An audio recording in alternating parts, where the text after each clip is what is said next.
Prečo sa zem točí? Prečo máme modré oči? Prečo vôbec rastieme? Prečo áno, prečo nie? Pýtajte sa, odpoviem, Fidlibum som všetko viem. Pýtajte sa, odpoviem, ja som Fidlibum. Ako vzniká vločka snehu? Prečo treba jesť a spať? Odkiaľ na nás slnko svieti? Prečo sa chcú deti hrať? Pýtajte sa, odpoviem, Fidlibum som všetko viem. Pýtajte sa, odpoviem, ja som Fidlibum. A keď neviem, tak sa opýtam. Raz, dva, pekne cvič, vyšplhaj sa na zvislú tyč. Lano zvládneš, raz, dva, hneď, z výšky budeš vidieť svet. Fíha, Fidlibum, teba to nejako chytilo. No tak, Radomír, ty sa nerozcvičíš? Nevieš, že pred každým športovým výkonom si treba poriadne ponaťahovať svaly? Ja sa na ten športový výkon pripravím najprv teoreticky.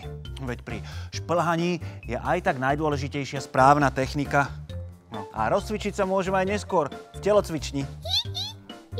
Čo sa stalo, Miška?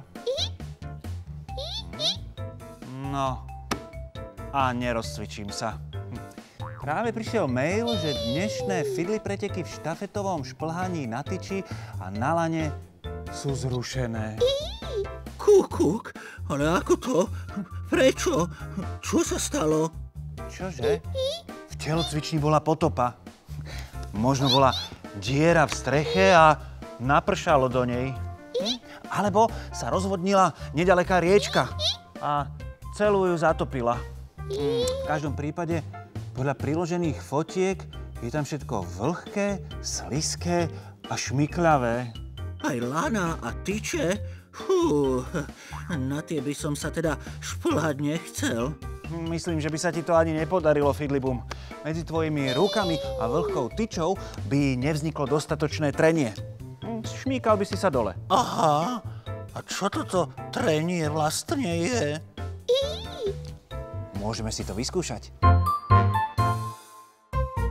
Vyrobíme si pavúčika, ktorý sa vie spúšťať po lane a naučíme ho, ako má brzdiť pomocou trenia. Vystrihneme si ho z farebného výkresu. Urobíme mu 8 nôh a nalepíme očká. Kúk, ty si milý. Môžem sa s ním pohrať? Chvíľku mi ho postráž. Pripravím mu lano a spúšťací mechanizmus. Do vnútornej časti zápalkovej škatulky pomocou obojstrannej lepiacej pásky prilepím väčšiu mincu. Bude slúžiť ako závažie. Na bokoch škatulky urobím malé dierky, do ktorých pripevním kúsok zašpicateného špáradla alebo zápalky. Potom prevlečiem cez škatulku tenký špagátik krížom ponad túto drevenú priečku. Špagátik by sa jej mal zľahka dotýkať. Na koncoch špagátika urobím malé ušká. Tak akurát na jeden prst.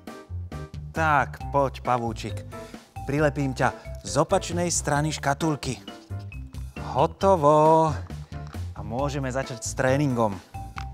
Lano napneme tak, aby bol pavúčik na jeho hornom konci. A teraz... Spúšťaj sa, pavúčik. Stoj! Kúk, on poslúcha. No, skús znova. Spúšťaj sa. Stop! Bež dole. Stop! To je paráda. Šup a je dole. Môžeme to skúsiť ešte raz. Lano otočíme na druhú stranu a znova. Poď, pavúčik, poď. Stop! Kúk. Nechápem, ako ma môže papierový pavúčik poslúchať na slovo. No vieš, Fidlibum, to ťa totiž neposlúcha pavúčik, ale ja. Ty, Radomír? Ale ako? Ja tomu vôbec nerozumiem. Tak ako to robíš, Radomír? Jednoducho, využívam trenie. Pozri sa, keď je špagát napnutý, je pritlačený k drievku. Silné trenie núti pavúčika stáť na mieste. Keď nenápadne špagátik povolím, netlačí na drevo tak silno, trenie je menšie a pavúčik sa vďaka závažiu klže po špagáte nadol. Potom špagát zase napnem a zosilnené trenie pavúčika zabrzdí. No toto. A dokáže pavúčik šplhať aj dohora? To nie. Trenie nám pomáha len pri brzdení jeho pádu. Ale myslím, že by som vedel vyrobiť pavúčika, ktorého by trenie nebrzdilo, ale naopak poháňalo. Tak mi ho urob, prosím, Radomír. Pavúčik, však chceš mať kamaráta? Dobre, dobre. Tak ma pozorne sleduj. Postačí mi na to širší pruh papiera. Preložím ho na polovicu po dĺžke a potom aj po šírke. Rozložím a na mieste prehnutia zložím rohy do trojuholníka smerom k vyznačenému stredu. Toto prehnutie mi pomôže pri vložení trojuholníkového rohu medzi prednú a zadnú časť prúžka. Takto. To isté spravím aj na druhej strane. Šípka! Áno. Papier teraz pretočíme takto. A máme šípku s dvomi nohami. Špičku odstrihneme, tak aby sa nám šípka nerozpadla. Na malý trojuholník si nakreslíme malého pavúčika. A je to šplhací pavúk a jeho šplhacia dráha. Vložíme pavúčika medzi nohy našej dráhy a ich striedavým pohybom...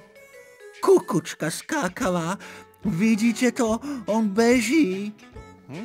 Beží, šplhá, posúva sa. To je úžasné. Ukáž mi to ešte. Žiadny problém, Fidlibum. Pavúčik, bež!